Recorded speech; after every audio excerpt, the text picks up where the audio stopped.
একজন নেতা বলেছেন যে ৭১-এর জামাত আর আমাদের এখনকার জামাত এক না। তাহলে ৭১-এর জামাতের নেতারা পরবর্তী পর্যায়ে যে জান্নাতের টিকিট বিক্রি করেছেন ওটা কি ইনভ্যালিড? আর আপনাদের এটা কি ভ্যালিড নাকি?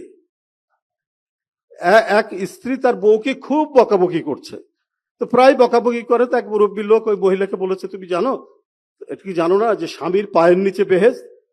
তো বলছে, মুরব্বী আমার এর আগে তো 2টা স্বামীকে ছেড়ে এসেছি, তো কোন স্বামীর বেহেশত? এখন ওরা যে জান্নাতের টিকিট বিক্রি করছে ওইটা ভ্যালিড না আপনাদেরটা ভ্যালিড? একজন ব্যক্তি জীবনে যে কোনো রাজনীতি করে না, একজন পেশাজীবী মানুষ, সাধারণ মানুষ, তিনিও যদি অনুকরণ করেন তাহলে একজন স্বচ্ছ মানুষ হিসাবে, একজন পরিশুদ্ধ মানুষ হিসাবে তিনি সমাজে বিবেচিত হবেন। রাষ্ট্রপতি জিয়াউর রহমান তো তাই।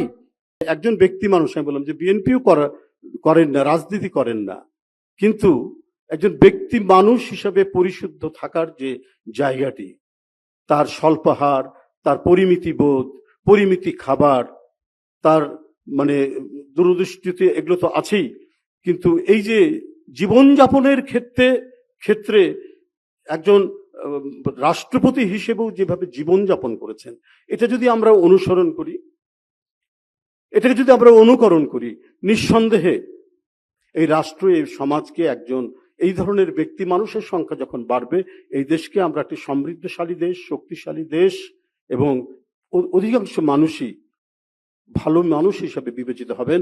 অপরাধ কমে যাবে, অপরাধীদের দৌরাত্ম্য কমে যাবে।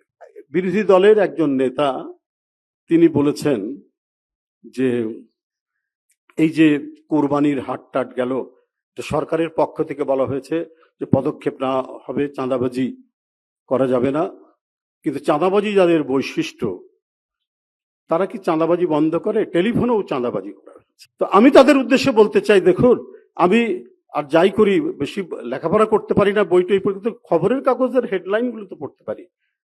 আমি এই সময়ে যত দেখেছি, ফেনীর জাকির নামে একজন জামাতের নেতা রোকন, তিনি মামলা প্রত্যাহার করিয়ে দিবেন বলে চাঁদা নিয়েছেন এবং সেটির যখন পত্রপত্রিকায় এসছে তখন তাকে বহিষ্কার করেছে। শুধু তাই নয়, ফেনী নদীর বালু মিরেশ্বরের 2 জামাতের নেতা, একজনের নাম জাহাঙ্গীর, একজনের নাম রবিউল, তারা সেই বালির ঘাট দখল করতে গেছে। তো চাঁদাবাজ তো আপনাদের দলের মধ্যে যেভাবে উৎপন্ন হয়, সেটা যেটা বলেছেন, বিশেষ করে আমাদের প্রধানমন্ত্রী কোনো এক সময় বলেছেন গুপ্ত রাজনীতির কথা। আপনাদের বৈশিষ্ট্যটা তো গুপ্ত। আপনাদের এই গুপ্ত রাজনীতির মধ্যে চাঁদাবাজ আছে, দখলবাজ আছে, সবাই আছে। বারবার অভিযোগ তোলেন চাঁদাবাজি, তো আপনারা অবশ্য আরবি শব্দ ব্যবহার করেন,